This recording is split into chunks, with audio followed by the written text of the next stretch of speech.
देश में सोना पहनने के नाम से केवल दो लोग फेमस हैं। पहले बॉलीवुड सिंगर बापी लहरी और दूसरे गोल्डन बाबा।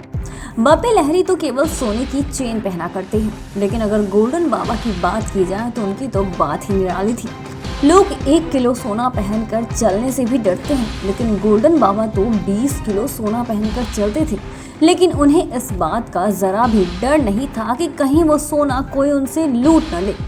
डर भी क्यों होता जब साथ में 30 बॉडीगार्ड जो चला करते थे। लेकिन बीते साल जुलाई में एक खबर आई थी। दिल्ली के एम्स में गोल्डन बाबा की लंबी बीमारी के बाद निधन हो गया। बाबा की मौत के बाद भक्तों को काफी धक्का लगा था। लेकिन इन सब के बीच एक सवाल है कि बाबा के पास जो करीब 20 किलो सोना था वो कहाँ गया। करीब 27 लाख की घड़ी पहना करते थे बाबा, वो घड़ी कहाँ है? और करोड़ों रुपए के इस सोने का असली वारिस कौन है? तो चलिए आज हम आपको गोल्डन बाबा के 20 किलो गोल्ड के बारे में बताने जा रहे हैं कि उनकी मौत के बाद किसे मिला इतना सारा सोना। दरअसल गोल्डन बाबा बनने से पहले बाबा का नाम सुधीर कुमार मक्कड़ था।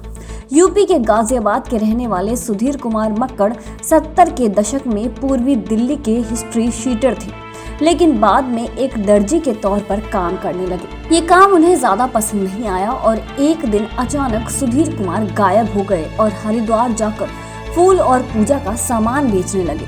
लेकिन इस काम के बीच 1972 के बाद सुधीर कुमार मक्कड़ को एक नया शौक चढ़ा, सोना पहनने का। वो सोने को अपना इष्ट देवता मानते थे। इसके बाद एक कपड़ा व्यापारी बनकर व्यापार करने लगे, लेकिन सोने के प्रति जो लगाव था वो कम नहीं हुआ। 2013-2014 में गोल्डन बाबा ने अपने व्यापार को बंद करके साधु का रूप धारण कर लिया था और खुद को नाम दिया गोल्डन बाबा। बाबा ने अपने सोने के शौक को जारी रखते हुए भारी मात्रा में सोना पहनना शुरू कर दिया था। इस कारण लोग उन्हें गोल्डन बाबा कहने लगे। बाबा ने पूर्वी दिल्ली के गांधीनगर में अपना एक छोटा सा आश्रम भी बना रखा था। बाबा लगभग हमेशा 15 से 20 किलो सोना पहना करते थे, लेकिन 1 जुलाई 2020 को लंबी बीमारी के बाद दिल्ली के एम्स में इनकी मौत हो गई, जिसके बाद बाबा की करोड़ों की संपत्ति के वारिस को लेकर बातें तेज हो गईं कि किसे बाबा की करोड़ों के सोने को दिया जाए। लेकिन इस पर अभी तक कोई फैसला नहीं हुआ है।